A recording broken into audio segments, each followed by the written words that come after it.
Good morning students. ഇന്നത്തെ നമുക്ക് shearing stress എന്താണ്, ഷിയറിംഗ് സ്ട്രെയിൻ എന്താണെന്ന് നോക്കാം. അതിനുവേണ്ടി നമുക്കൊരു സിലിണ്ടർ സങ്കല്പിക്കാം. ഇങ്ങനെയുള്ളൊരു സിലിണ്ടറാണ്. ഈ സിലിണ്ടർ അതിൻ്റെ ബേസ് സർഫസിൽ ഫിക്സ് ചെയ്ത് വെച്ചേക്കണമെന്ന് വിചാരിക്കാം. അതിനുശേഷം ഇതിൻ്റെ ഏരിയയിൽ ടോപ്പ് ഏരിയയിൽ ഒരു ഫോഴ്സ് ടാൻജൻഷ്യലായിട്ട് കൊടുക്കണം. അപ്പോൾ ഇത് ഫിക്സഡ് ആണെന്നുണ്ടെങ്കിൽ, ഇപ്പോൾ തൽക്കാലം ഫിക്സഡ് അല്ല, ഫിക്സഡ് ആണെന്നുണ്ടെങ്കിൽ ഇന്നെന്തായിരിക്കും സംഭവിക്കുക?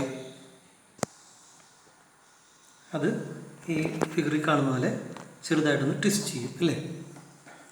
ഇവിടെ നോക്കുമ്പോൾ ഇവിടെ ഒരു ആംഗിൾ ഉണ്ടാകുന്നതായിട്ട് കാണാൻ പറ്റും.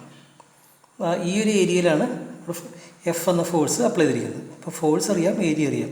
നമുക്ക് ഇവിടെ ഉണ്ടായിരിക്കുന്നത് ആംഗിൾ ബേസിൽ നമുക്ക് സ്ട്രെയിന് പറയാൻ പറ്റും. അതായത് ഈ ട്രയാങ്കിളിൽ നമുക്ക് ടാൻ തീറ്റ വിളിച്ചു കഴിഞ്ഞാൽ ഓപ്പോസിറ്റ് സൈഡ് എന്ന് പറയുന്നത് ഡെൽറ്റ എക്സ് ആണ്. അതുപോലെ അഡ്ജസൻറ്റ് സൈഡ് എന്ന് പറയുന്നത് ഈ സിലിണ്ടറിൻ്റെ ഒറിജിനൽ ലെങ്ത്താണ്. എല്ലാണെന്ന് കാണാൻ പറ്റും. ഇവിടെ നമുക്ക് ഷിയറിംഗ് സ്ട്രെസ് എന്താണെന്ന് ആദ്യം നോക്കാം, പിന്നെ ഷിയറിംഗ് സ്ട്രെയിൻ എന്താണെന്ന് നോക്കാം. ഷിയറിംഗ് സ്ട്രെസ് എന്ന് പറയുന്നത് ഫോഴ്സ് ബൈ ഏരിയ തന്നെയാണ്. Restoring force developed per unit area when a tangential force is applied on the cylinder. അപ്പോൾ ഷിയറിംഗ് സ്ട്രെസ് നമുക്ക് ഫോഴ്സ് ബൈ ഏരിയ എന്ന് പറയാം. ഇനി ഷിയറിംഗ് സ്ട്രെയിൻ എന്താണെന്ന് നോക്കാം. Shearing strain is defined as the ratio of relative displacement of the faces delta x to the length of the cylinder.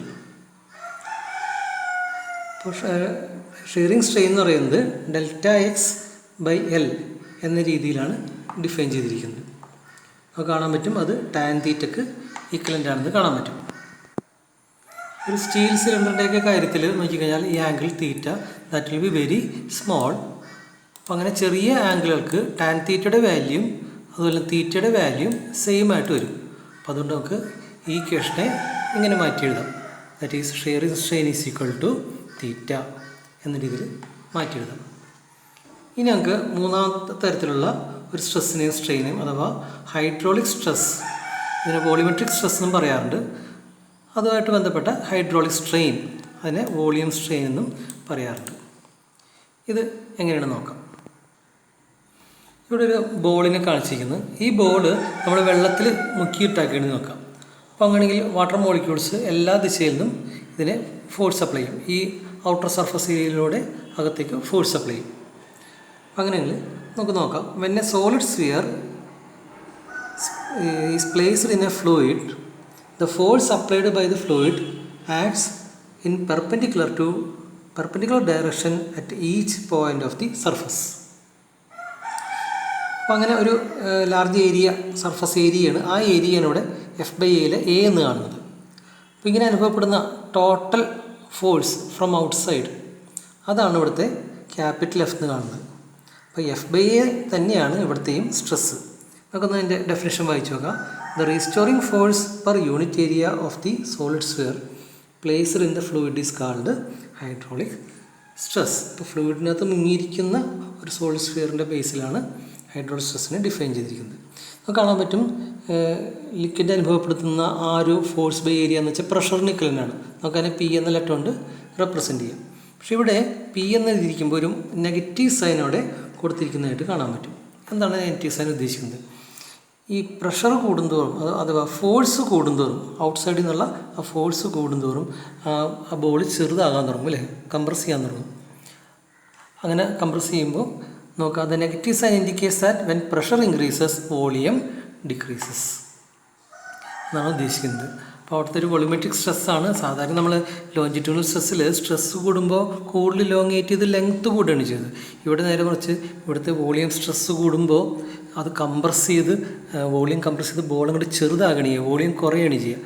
അപ്പോൾ അങ്ങനെ ഒരു നെഗറ്റീവ് റിലേഷനാണ് പ്രഷറും വോളിയം തമ്മിൽ നമ്മൾ കാണുന്നത്. അതാണ് ഇവിടെ ഒരു മൈനസ് സൈനോടെ കാണിച്ചിരിക്കുന്നത്. ഇനി നമുക്ക് വോളിയം സ്ട്രെയിൻ അഥവാ ഹൈഡ്രോളിക് സ്ട്രെയിൻ്റെ ഡെഫിനേഷൻ എന്താണെന്ന് നോക്കാം.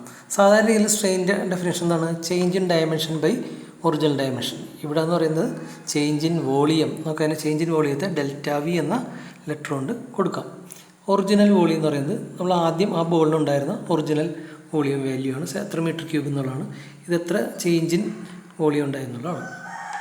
അപ്പോൾ നമ്മൾ 3 തരത്തിലുള്ള സ്ട്രെസ്സുകളെയും അവയുടെ കറസ്പോണ്ടിങ് സ്ട്രെയിനുകളെയും പഠിച്ചു. ഇനി നമുക്ക് സ്ട്രെസ്സും സ്ട്രെയിനും തമ്മിൽ കണക്ട് ചെയ്യുന്ന ഒരു ലോ ഉണ്ട്. ആ ലോയിനെ കുറിച്ചാണ് നമ്മൾ പഠിക്കുന്നത്. ആ ലോയുടെ പേരാണ് hooks law, HOOK, hooks law of elasticity. അതിൻ്റെ സ്റ്റേറ്റ്മെൻറ്റ് എന്താണെന്ന് നമുക്ക് ആദ്യം നോക്കാം. ഫോർ സ്മോൾ ഡിഫർമേഷൻസ്, ചെറിയ ഡിഫർമേഷൻസ്, ചെറിയ ചേഞ്ച് ഇൻ ലെങ്ത്, ചെറിയ ചേഞ്ച് ഇൻ വോളിയം, ചെറിയ ചേഞ്ച് ഇൻ ഷേപ്പ്, അപ്പോൾ അങ്ങനെയുള്ള for small deformations the stress is directly proportional to strain. ഇതിങ്ങനെയും പറയാറുണ്ട്. Within elastic limit stress is directly proportional to strain എന്നും പറയാറുണ്ട്. ഇതിനെയാണ് നമ്മൾ ഹുക്സ് ലോ എന്ന് അറിയപ്പെടുന്നത്. അപ്പോൾ ഹുക്സ് ലോനെ നമുക്ക് ഇങ്ങനെ എഴുതി വെക്കാം. സ്ട്രെസ്സും സ്ട്രെയിനും, ഒരു വസ്തുവിനുണ്ടാകുന്ന സ്ട്രെസ്സും ആ വസ്തുവിനുണ്ടാകുന്ന സ്ട്രെയിനും ഡയറക്ട്ലി പ്രൊപ്പോർഷണൽ ആയിരിക്കും. അപ്പോൾ പ്രൊപ്പോർഷണാലിറ്റി മാറ്റിക്കഴിഞ്ഞാൽ നമുക്കൊരു ഈക്വൽ സൈൻ കൊടുത്താൽ അവിടെ പ്രൊപ്പോർഷണാലിറ്റി കോൺസ്റ്റൻറ്റ് K ഇവിടെ വരുന്നതായിട്ട് കാണാൻ പറ്റും.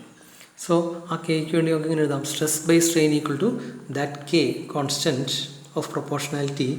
ഇത് നമ്മൾ ജനറലായിട്ട് മോഡുലസ് ഓഫ് ഇലാസ്റ്റിസിറ്റി എന്ന് പറയും. മോഡുലസ് ഓഫ് പ്രധാനമായിട്ട് 3 മോഡുലസ് നമ്മൾ പഠിക്കുന്നുണ്ട്, അത് നമ്മൾ പുറകെ പഠിക്കുന്നുണ്ട്. So generally stress by strain is that constant which is known as modulus of elasticity. ഇപ്പോൾ നമ്മൾ മനസ്സിലാക്കിയ മോഡുലസ് ഓഫ് ഇലാസ്റ്റിസിറ്റിയുടെ യൂണിറ്റ് എന്താണെന്ന് നോക്കാം. അപ്പോൾ അങ്ങനെ വരുമ്പോൾ Kയുടെ യൂണിറ്റ് സ്ട്രെസ്സിൻ്റെ യൂണിറ്റ് ഡിവൈഡ് ബൈ സ്ട്രെയിനിൻ്റെ യൂണിറ്റ് അല്ലേ. സ്ട്രെസ് സെയിം ആസ് പ്രഷർ എന്ന് കണ്ടു. സോ പ്രഷറിൻ്റെ യൂണിറ്റ് ആണ് പാസ്കൽ അഥവാ Nm/m². സ്ട്രെയിൻ അങ്ങനെ യൂണിറ്റ് ഇല്ല. അപ്പോൾ അതുകൊണ്ട് സ്ട്രെസ്സിൻ്റെ യൂണിറ്റ് തന്നെ ആയിരിക്കും മോഡുലസ് ഓഫ് ഇലാസ്റ്റിസിറ്റിയുടെ യൂണിറ്റ്. ഡയമെൻഷൻ ഫോർമുല എന്ന് പറയുന്നത് m⁻⁴, l⁻⁻⁴, t⁻², same as pressure dimension. ഇനി നമുക്ക് അടുത്ത ക്ലാസ്സിൽ സ്ട്രെസ് സ്ട്രെയിൻ കർവ് എന്ന ഈ ഒരു കാര്യം പഠിക്കാം.